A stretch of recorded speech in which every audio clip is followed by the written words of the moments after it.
வணக்கம் நேயர்களே, வரவேற்பறை நிகழ்ச்சிக்கு உங்களை வரவேற்பது கோபாலகிருஷ்ணன். நான் உங்கள் ஐஸ்வர்யா. எப்போவுமே நோய் வந்ததுன்னா அதிகமாக மருந்து எடுத்துக்க கூடாதுன்னு சொல்லுவாங்க. ஸோ மருந்தே இல்லாமல் குணமாக்கக்கூடிய மருத்துவத்தையும் அதை சார்ந்த மருத்துவரையும் தான் இன்னைக்கு நம்ம நிகழ்ச்சியில் பார்க்க போகிறோம். ஆமா நேயர்களே, இன்றைய நம்முடைய வரவேற்பு நிகழ்ச்சியினுடைய சிறப்பு விருந்தினர் அக்குபஞ்சர் மருத்துவர் டாக்டர் சைதலி அவர்கள். வணக்கம் சார். வணக்கம். வணக்கம். ஓகே சார், இப்போ அக்கு பஞ்சர் இந்த மருத்துவ முறை நவீன காலத்துல எல்லார் மத்தியிலும் ரொம்பவே பாப்புலரைஸ் ஆயிட்டு வருது. ஆனா நிறைய பேருக்கு அது என்னன்னு எக்ஸாக்டா தெரியாது.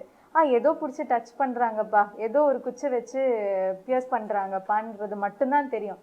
பட் அக்கு பஞ்சர், இந்த அக்கு ப்ரெஷர்னா எக்ஸாக்ட்லி என்னன்னு கொஞ்சம் சொல்லுங்க. நீங்களே சொன்னீங்க இல்லையா, எனர்ஜி அப்படின்ற ஒரு வார்த்தை. ஸோ அந்த எனர்ஜி தான் நம்முடைய உடல்ல இருக்கக்கூடிய எனர்ஜியை வச்சு தான் இந்த அக்குபஞ்சர் ட்ரீட்மெண்ட்டே பேஸே அதுதான். இது எனர்ஜி. அந்த எனர்ஜின்றது என்னன்னு பார்த்தீங்க அப்படின்னாக்கா, நம்முடைய உடம்புல இருக்கக்கூடிய நோய் எதிர்ப்பு சக்தி தான் எனர்ஜிக்கு இன்னொரு பேர் இருக்கு. அம்டவாராவதி தான் ஹாமில்டன் பிரிட்ஜ் தான் எலி வாராவதி சொல்லிட்டு மாறிச்சு இல்லையா. அந்த மாதிரி நம்முடைய பாடியில இருக்கக்கூடிய அந்த எனர்ஜின்றது என்ன அப்படின்னாக்கா, நோய் எதிர்ப்பு சக்தி தான் எனர்ஜி. அந்த நோய் எதிர்ப்பு சக்தி அப்படின்றது என்னன்னு பாத்தீங்க அப்படின்னாக்கா, நம்முடைய உடல்ல இருக்கக்கூடிய 5 மூலகங்கள், பஞ்சபூதங்கள் சொல்றோம் இல்லையா, அந்த பஞ்சபூத தன்மையில அடங்குனது தான் நம்முடைய உடல். இந்த உடல் பாத்தீங்கன்னாக்கா, அந்த பஞ்சபூதங்கள் அடங்கிய அந்த உடல் ஒரு பிண்டம் சொல்லுவாங்க. அந்த காலத்துல இது விஞ்ஞானிகள் கண்டுபிடிச்சது கிடையாது. இந்த மருத்துவ முறை விஞ்ஞானிகள் கண்டுபிடிச்சது கிடையாது. இது முழுக்க ஞானிகள் கண்டுபிடிச்சது. சோ இந்த ஞானிகள் கண்டுபிடிச்சது என்னன்னு பாத்தீங்கன்னாக்கா, மனித உடல் ஒரு பிண்டம் அப்படின்னு. ஏன் பிண்டம் கொண்டு வந்தோம் அப்படின்னாக்கா, இந்த அண்டம் இருக்கு இல்லையா, அண்டம்ன்றது எது? உலகம். சோ இந்த உலகம் பாத்தீங்க அப்படின்னாக்கா 5 மூலகங்களால் செயல்படுது. நீர், நிலம், நெருப்பு, காற்று, ஆகாயம் அப்படின்னு சொல்லிட்டு இந்த 5 மூலகங்களுடைய கலவை தான் உலகம் இயங்கிட்டு இருக்கு. இதுல ஒரு மூலகம் குறைவு ஏற்பட்டாலும் அது அழிவு, அது பிரச்சனை. இப்ப வெயில், நெருப்புன்னு சொல்றோம் நம்ம. அந்த நெருப்புன்றது என்ன அப்படின்னு பாத்தீங்கன்னா, சூரியனுடைய ஒரு ஒளி. அந்த சூரியனுடைய ஒளி என்னன்னாக்கா வெப்பம். நெருப்புக்கு இன்னொரு பேரு வெப்பம். அந்த வெப்பம் இப்ப நம்முடைய நாட்டுல, தமிழகத்துல ரொம்ப ரொம்ப ரொம்ப அதிகமா இருக்கு இல்லையா. அதுவும் ஒரு பிரச்சனைக்குரிய ஒரு விஷயம். சரி, அட்லீஸ்ட் சரி, அது பாத்துட்டீங்க அப்படின்னாக்கா, வேற ஒரு நாட்டுல பாத்தீங்க அப்படின்னாக்கா, ஜப்பான்லயோ அல்லது சீனாலயோ பாத்தீங்கன்னாக்கா, பயங்கரமான வெள்ளம், காற்றாற்ற வெள்ளம். அது என்ன பண்ணுது, உங்களுக்கு மக்களுடைய வாழ்வாதாரத்தையே அழிச்சுக்கிட்டு இருக்கு. இந்த பக்கம் வெயில் அதிகமா இருக்கு, சூடு அதிகமா இருக்கு, இன்னொரு வகையில சொன்னீங்கன்னா ஹீட் அதிகமா இருக்கு. சோ இந்த ஹீட் அதிகமா இருக்கும் போது இங்க இருக்கக்கூடிய மக்கள் அவஸ்தைப்படுறோம். இன்னொரு பக்கம் பாத்தீங்க அப்படின்னாக்கா, மழை அதிகமா பெஞ்சு வெள்ளம் வீடு காடு எல்லாத்தையும் அடிச்சுக்கிட்டு போகும்போது அந்த ஒரு பக்கம் அதனாலையும் அந்த நீராலையும் அந்த இடத்துல மக்கள் அவஸ்தைப்படுறாங்க. நெருப்பு அதிகமானாலும் அவஸ்தை தான், நீர்த்தன்மை அதிகமானாலும் அவஸ்தை தான். ஒரு பக்கம். இன்னொரு பக்கம் பாத்தீங்க அப்படின்னாக்கா, பலமா காற்று வீசுதுன்னு வச்சுக்கோங்க. காட்டுல நம்ம நடந்து போவோமா, நம்மளையும் தூக்கிட்டு போயிடுவோம் இல்லையா. அந்த தூக்கிட்டு போகும்போது மரம், செடி, கொடிகள் எல்லாம் என்ன பண்ணுது, உங்களுக்கு ரோட்ல அழிச்சு விழுந்துருது. அந்த காற்று அந்த நிதானம், அதாவது ஒவ்வொரு உறுப்புகளும் அதனுடைய செயல்பாடுக்கு ஒரு லிமிட்டேஷன் வச்சிருக்கான். நம்ம படைத்த ஆண்டவன் வச்சிருக்கான்னு சொல்லலாம், அல்லது இயற்கை அந்த மாதிரி இருக்குன்னு சொல்லலாம் இல்லையா. சோ ஆண்டவனை வேண்டவங்க என்ன பண்ணுவாங்க, கடவுள் பக்தி உள்ளவங்க, கடவுள் நம்பிக்கை உள்ளவங்க, இது ஆண்டவன் படைச்சது. சோ எந்த மனிதனாலும் படைக்கப்பட்ட இந்த 5 பொருளும் கிடையாது. நெருப்பையோ, நீரையோ, காற்றையோ இல்லையா, பூமியையோ, மரத்தையோ இப்ப மரம் ஆண்டவன் வச்சிருக்கிறான்னு நம்ம விதைகளை விதைக்கிறோம். ஆனால் நமக்கு முன்னாடியே மரம் இருந்திருக்கு. ஸோ அந்த மரத்தை தான் என்ன பண்ணா உட்டுன்னு சொல்லிட்டு இந்த சைனீஸ் வேர்ட்ல கொண்டு வந்தது. ஏன் உட்டுன்னு வச்சோம் அப்படின்னாக்கா, மரம் ஏன் வச்சோம் அப்படின்னாக்கா, அந்த மரத்திலையும் நெருப்பு அடங்கி இருக்கு இல்லையா. நம்ம என்ன பண்றோம், இப்ப கேஸ், எல்லா வீட்லயும் கேஸ் வந்துருது. இதுக்கு முன்னாடி விறகு கட்டை வச்சாதான் அடுப்பு எரியும். சோ அந்த விறகுல தான், அந்த மரத்துல தான் அந்த நெருப்பு இருக்கு. அதே நெருப்பு திட்டை எடுத்து நீங்க கீழே ஒரு இடத்துல வச்சு பாருங்க, கொஞ்ச நேரத்துல அது சூடு ஆறும் பொழுது ஒரு அனல் காத்து வரும். அதே நேரத்துல அந்த பீஸை நீங்க தனியா எடுத்தீங்க அப்படின்னாக்கா, அந்த இடத்துல ஒரு ஈரப்பதம் இருக்கும். அந்த நெருப்பு ஒரு ஈரப்பதம் இருக்கும். அதான் இந்த 5 மூலகங்கள் எப்படி உருவாச்சுன்னு பாத்தீங்க அப்படின்னாக்கா, அந்த காலங்கள்ல பாத்தீங்க அப்படின்னாக்கா, ஞானிகள் சொன்னது நம்ம ஹிஸ்டரியில படிக்கிறோம். என்ன ஹிஸ்டரியில படிக்கிறோம் அப்படின்னாக்கா, ஒரு சூரியனில் இருந்து ஒரு துண்டு கீழே விழுந்தது, பல்லாயிரம் வருஷங்கள் அது வந்து குளிர்ச்சி அடைஞ்சது, குளிர்ச்சி அடைஞ்ச பிறகு அது பூமியா மாறிச்சு. ஸோ நெருப்பிலிருந்து நிலம் வருது. இந்த நிலம் வந்து சூடா வந்து ஆறும் பொழுது ஒரு காற்று வீசுது. மூணாவது மூலகம். ஸோ நெருப்பிலிருந்து பிறந்தது மண், நிலம். இந்த நிலத்திலிருந்து பிறந்தது காற்று. இப்ப காற்று அதிகமா வந்தது அப்படின்னாக்கா என்ன ஆகுது உங்களுக்கு? அந்த இடத்துல ஆக்சுவலா நீர் அதிகமாகுது. காற்றிலிருந்து நீர் வந்து உருவாகுது. இது சயின்டிபிக்கா வந்தது. அந்த நீர்த்தன்மை எங்கேயாவது ஒரு நிலத்துல இருந்தது அப்படின்னாக்கா அந்த இடத்துல தானாகவே மரங்கள் முளைக்குது. சொல்றத பார்க்கும்போது சில அறிவியல் உண்மைகள்லாம் சொல்றீங்க. எந்த இடத்துல ஒருவேளை நெருப்பு சமமா இருக்கக்கூடிய இடத்துல நெருப்பு அதிகமாகவோ, நீர் அதிகமாக இருக்கக்கூடிய இடத்துல நீர் குறைவாகவோ, இந்த மாதிரி மாற்றங்கள் இருக்கிற போது உடல்ல நோய் வருது அப்படிங்கிற ஒரு விஷயத்த நீங்க சொல்றீங்க.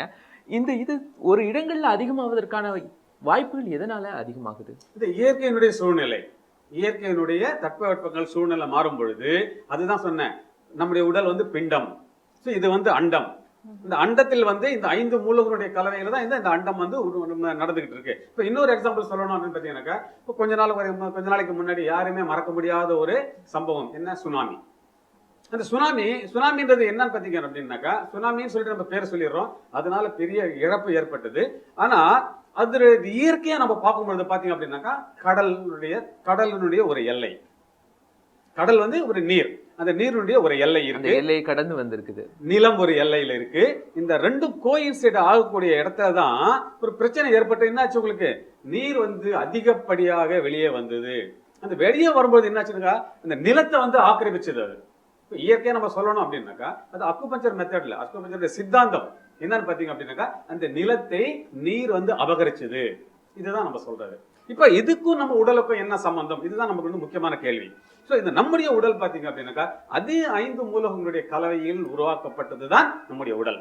சரியா? நீங்க இப்ப நிறைய விஷயங்கள் சொல்றீங்க. அதாவது எந்த இடங்கள்ல இந்த பஞ்சபூதங்களுடைய மாற்றங்கள் இருக்கோ அங்க நோய் வருவதற்கான வாய்ப்பு இருக்குன்னு. சோ இந்த நோய்கள் நீங்க குறைக்கிறதுக்காக ஒரு சின்ன நீடில் வச்சு அந்த இடங்கள்ல ஒரு சிறிய மாற்றங்கள் செய்றீங்க, அதனால உடனெல்லாம் சரியாகுது அப்படிங்கிற ஒரு மருத்துவ சின்ன மாற்றத்தை மட்டும் பண்ணிக்கலாம். அக்குபஞ்சரை பொறுத்த வரைக்கும் நோய்களை முற்றிலுமாக குணப்படுத்த முடியும், வாழ்க்கையில் திருப்பி வராத அளவுக்கு முற்றிலுமாக குணப்படுத்த முடியும். அதுதான் என்று அக்குபஞ்சருடைய சித்தாந்தம். ஒரு நல்ல அக்குபஞ்சர் மருத்துவர் வந்து இதுதான் சொல்ல முடியுமே தவிர, சொல்ல முடியுன்றது மட்டும் இல்ல, என்னுடைய வாழ்க்கையில, என்னுடைய சர்வீஸ்ல, என்னுடைய பிராக்டிஸ்ல இன்றைக்கு வந்து பல தீர்க்க முடியாத நோய்கள், உலகத்தில் தீர்க்க முடியாத நோய்கள் அப்படின்னு சொல்லிட்டு வந்தவங்க எல்லாம் இருக்கிறாங்க. அவங்களுடைய இறைவனுடைய அருளால இந்த பஞ்சபூதங்களுடைய தன்மையினுடைய அடிப்படை வச்சு அந்த நோய்கள் எங்க உருவாகுது, அக்குபஞ்சருடைய சித்தாந்தம் என்னன்னு பாத்தீங்க அப்படின்னாக்கா, அடிப்படை காரணம் என்னன்னு பாத்தீங்க அப்படின்னாக்கா, இந்த நோய்கள் எங்க உருவாகுது, அந்த உருவாகக்கூடிய ஆணிவேர் எது அப்படின்றத துல்லியமாக கண்டுபிடிக்கக்கூடிய ஒரு சக்தி படைத்த, வல்லமை படைத்த ஒரு சப்ஜெக்ட் எதுன்னு பாத்தீங்க அப்படின்னாக்கா, அது அக்குபஞ்சர் தான். இப்போ ஏதாச்சும் ஒரு நோய் வந்ததுன்னா அவங்க ஏதாச்சும் ஒரு டாக்டர் கிட்ட போறாங்க, அவங்க ஒரு மெடிசன் கொடுக்குறாங்க. ஸோ அந்த மெடிசன் உள்ளே போய் இன்டர்னலி வேலை செய்யுது சார். அது வந்து நம்மளுக்கு தெரியுது, ஓகே இந்த மெடிசன்னால தான் உள்ளே போய் வேலை செய்யுது.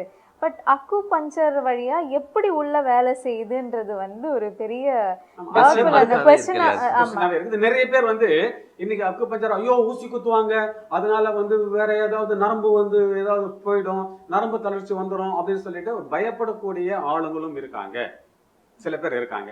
ஆனால் அதையும் மீறி எல்லா தங்களுடைய பொருள் சொத்துகள் எல்லாத்தையும் அழிச்சு ஒரு நோயாய்ப்பட்டு அந்த நோய்க்காக எங்க கிட்ட வர்றவங்க எல்லாம் எப்படி வருவாங்க அப்படின்னாக்கா, யூஸ்வலா இவ்வளோ ஃபைல் கொண்டு வருவாங்க.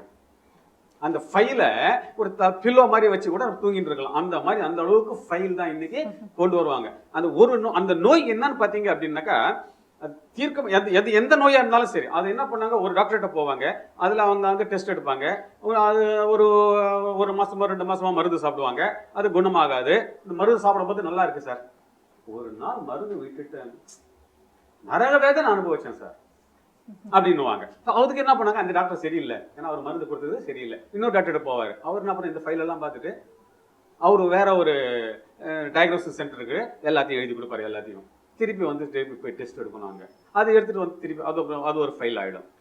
இப்படியே மாற்றி தான் இருக்கிறாங்களே தவிர, ஏன் அப்படின்னு பாத்தீங்கன்னாக்கா, அக்குபஞ்சர் மருத்துவ முறைன்றது பாத்தீங்க அப்படின்னாக்கா, அது எந்த நோய் இருந்தாலும் எங்களுக்கு அவங்க சொல்லும் போது இந்த காதுல வாங்கி இந்த காதுல விட்டுடுவோம், ஏன் அப்படின்னாக்கா எங்களுக்கு இருக்கக்கூடிய சித்தாந்தம் என்னன்னு பாத்தீங்கன்னாக்கா அந்த நோய்கள் எங்க உருவாகுது அதை தான் எங்களுக்கு கண்டுபிடிக்க தெரியும். அதுதான் பேஸ், அதுதான் ஆணிவேர். ஓகே. சோ அந்த உறுப்புகள் எங்க வந்து எந்த நோயை உருவாக்குது அப்படின்றது தான் நம்ம வந்து சப்ஜெக்டா இருக்கிறது. ஆல்ரைட் சார், இப்போ இருக்க இந்த பிஸி டே டு டே லைஃப்ல வந்து யாருக்குமே டைம் இல்லை. ஏன்னா இப்போ ஒருத்தருக்கு நோய் வருதுன்னா உடனே வந்து அவங்களுக்கு அடுத்த வேலை பார்க்கணும்னா அந்த நோயில இருந்து அவங்க விடுபட்டே ஆகணும்.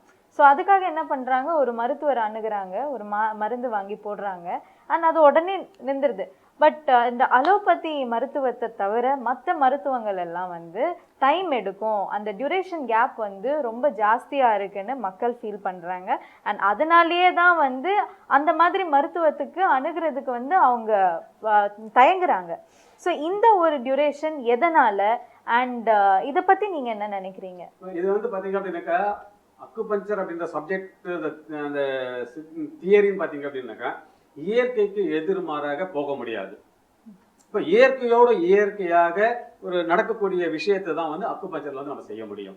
ஸோ உதாரணத்துக்கு பார்த்தீங்க அப்படின்னாக்கா ஒரு 50 வருஷம் 100 வருஷத்துக்கு முன்னாடி பார்த்தீங்க அப்படின்னாக்கா மண் பாண்டங்கள்ல வந்து சாப்பாடு உணவு வந்து சமைச்சாங்க, கட்டை விறகுல வச்சு சமைச்சாங்க. இப்போ அந்த நேரத்தில் பார்த்தீங்கன்னா இவ்வளவு நோய்கள் கிடையாது. அப்போல்லாம் பார்த்தீங்க அப்படின்னாக்கா பிபி பிளட் ப்ரெஷர் வந்துருச்சு அப்படின்னு கேட்டாலே அது ஒரு புது மாதிரியான நோய். ஐயோ இவருக்கா பிபி, அது பணக்காரங்களுக்கு நோய் இல்லையா அப்படின்னு சொல்லிட்டு சொல்லக்கூடிய ஒரு காலகட்டங்கள். அதே மாதிரி டயாபெட்டிக் அப்படின்னு பார்த்தீங்க அப்படின்னாக்கா ஐயோ அது வந்து பணக்காரங்களுக்கு வரக்கூடிய நோய்கள் இல்லையா, அது இவருக்கு வந்துருச்சு அப்படின்னு சொல்லிட்டு சொல்லக்கூடிய ஒரு காலகட்டங்கள் இருந்தது. ஆனால் இன்னைக்கு பார்த்தீங்க அப்படின்னாக்கா சாதாரணமா எல்லாருமே I'm BP patient, I'm diabetic patient அப்படின்னு சொல்லிட்டு சொல்லக்கூடிய காலங்கள் வந்துருச்சு இன்னைக்கு. ஓகேங்களா? இப்போ எப்படி ஒரு டாக்டர் சொல்லிட்டு ஒரு அடைமொழி போடணும் முன்னாடி போடுறோம், ஒரு இன்ஜினியர்ஸ் முன்னாடி அடைமொழி போடுறோம். அந்த மாதிரி I'm diabetic patient, I'm heart patient அப்படின்னு சொல்லிட்டு ஒரு முன்னாடி வந்து என்ன பண்றாங்க, ஒரு அந்த ஹாஸ்பிட்டல்ல ஒரு கார்டை கொடுத்துறாங்க பாக்கெட்ல வச்சுக்கிட்டு இருக்கிறதுக்கு. ஏன் இந்த நிலைமை மாறிச்சு அப்படின்னு பாத்தீங்கன்னா இயற்கையான உணவுகள் சாப்பிட்டு இருந்தாங்க, நல்ல உணவு சாப்பிட்டு இருந்தாங்க, அந்த நேரத்துல வந்து நோய்கள் கம்மியாகுது. இன்னைக்கு வந்து பாத்தீங்கன்னா நீங்க கேட்டீங்க இல்லையா அந்த கேள்வி, ஃபாஸ்ட் போகிறதுல அப்போ மருந்துகள் எடுக்க எடுக்க நோய்கள் அதிகமா போச்சு. ஸோ ஏன் அப்படின்னாக்கா அந்த இயற்கைக்கு எதிர்மாறாக போகும்போதுதான் நமக்கு வந்து பிரச்சனையே வருது அப்படின்றதுதான் வந்து அந்த உலகத்தில், அதாவது நம்ம இந்த அண்டத்தில் ஏற்படக்கூடிய பிரச்சனைகள். நம்ம என்ன சொன்னோம், இயற்கைக்கு எதிர்மாறாக ஒவ்வொரு உறுப்பு ஒவ்வொரு எலிமெண்ட்டும் வேலை செய்யும் போதுன்னா அந்த எக்ஸஸா போகும்பொழுதுதான் வந்து பிரச்சனை வருது அப்படின்னு சொல்லிட்டு நம்ம பார்த்தோம். அதே மாதிரி நம்முடைய உடல்ல ஏற்கனவே வந்து என்ன பண்றது, உங்களுக்கு WHO வந்து ஒரு டிக்ளேர் பண்ணிருக்கக்கூடிய விஷயம் என்னன்னு பாத்தீங்கன்னாக்கா நம்முடைய உடல்ல, மனிதனுடைய உடல்ல 24,000 கெமிக்கல் ரியாக்ஷன்ஸ் நடந்துட்டு இருக்கிறதாக ஒரு டிக்ளேர் பண்ணிருக்கிறாங்க. ஆனால் இது போக இன்னும் மேல நம்ம இந்த ஃபாரின் பாடி சொல்லக்கூடிய அதிகமான மெடிசன், தலைவலியா உடனே 2 மெடிசன் வாங்கி உள்ள போட்டுட்டு அவளுக்கு போயிட்டே இருக்கலாம் அப்படின்னு சொல்லிட்டு போகும்பொழுது அந்த மெடிசன் உள்ள போயிட்டு இன்னும் பல விதமான நோய்களை வந்து உருவாக்கிக்கிட்டே இருக்கு. இப்ப என்கிட்ட வந்த சில பேஷன்ஸ் எல்லாம் பாத்தீங்கன்னாக்கா முதல்ல என்னன்னு பாத்தீங்கன்னா முதல்ல பிபி சார் மயக்கச்சிக்கு வேலை செய்துட்டே இருந்தேன், திடீர்னு ஒரு மாதிரி மயக்கமா வந்தது, கீழே என்ன போய் பார்த்தாக்க லோ பிபி சொன்னாங்க, அதுக்கு மருந்து கொடுத்தாங்க சார், அதுதான் பிடிச்சது எனக்கு ஜென்ம சனி. என்ன சொன்னாங்க, அதுதான் பிடிச்சது சார், இவ்வளவு ஃபைல் ஆச்சு. சோ அந்த மாதிரி இந்த இயற்கைக்கு எதிர்மாறாக இந்த அக்குபஞ்சர் மருத்துவ முறை நிச்சயமா வந்து வேலை செய்யாது. ஸோ கண்டிப்பாக வந்து இதுக்கு வந்து சைடு எஃபெக்ட்ஸ் எல்லாம் இருக்காதுன்னு உங்களால் ஆணித்தனமா சொல்ல முடியும்? 100% இதுல சைடு எஃபெக்ட்ஸே கிடையாது. இது நான் மட்டுமே சொல்லல, ஏதோ WHO இன்னைக்கு எல்லாருமே வந்து ரொம்ப ஃபாஸ்டா இருக்கிறோம்னு சொல்றோம். ஏதாவது பார்க்கணும் அப்படின்னு உடனே நெட் டக்குன்னு போயிட்டு என்ன வெப்சைட்ல போய் பாக்குறோம், நெட் ஆன் பண்ணி வெப்சைட்ல பாக்குறோம். அதே வெப்சைட்ல தான் அந்த WHO டிக்ளேர் பண்ணிக்கூடிய விஷயம் என்னன்னு பாத்தீங்கன்னாக்கா மற்ற மருத்துவ முறைகளில் தீர்க்க முடியாத எந்த நோயாக இருந்தாலும் அந்த அனைத்து நோய்களையும் அக்குபஞ்சர் மருத்துவ முறையில் பூரணமாக பரிபூரணமாக குணப்படுத்த முடியும் அப்படின்னு சொல்லிட்டு அவன் டிக்ளேர் பண்ணியிருக்காரு. ஸோ எங்களை மாதிரி ஆளுங்க இந்த பேஷண்ட்களை வந்து ரெக்கவர் பண்ணி அதனுடைய ரெக்கார்ட்ஸ் எல்லாம் அவங்ககிட்ட கொடுக்கறதுனால அதை பேஸ் பண்ணி அதை அனலைஸ் பண்ணி தான் வந்து பண்ணியிருக்கிறது. இன்னொரு விஷயம் வந்து இப்போ நம்ம நேயர்களுக்கு நான் சொல்ல விரும்புறேன். ஸோ நம்ம கொஞ்ச நாளைக்கு முன்னாடி நம்ம மறக்க முடியாத ஒரு நபர் ஒருத்தர் இறந்துட்டாரு, நம்மளை விட்டு பிரிஞ்சாரு இல்லையா? யாருங்க? அப்துல் கலாம் அவர்கள். இன்னைக்கு சின்ன குழந்தையும் பெரியவங்க முதல் கொண்டு மதங்களையும் தாண்டி மனிதனுடைய எண்ணங்களையும் தாண்டி ஒரு புகழ்பெற்ற ஒரு நபர் அப்துல் கலாம் ஐயா அவர்கள். அவர்கிட்ட இருந்து ஒரு அவார்டு நான் வாங்கினேன்.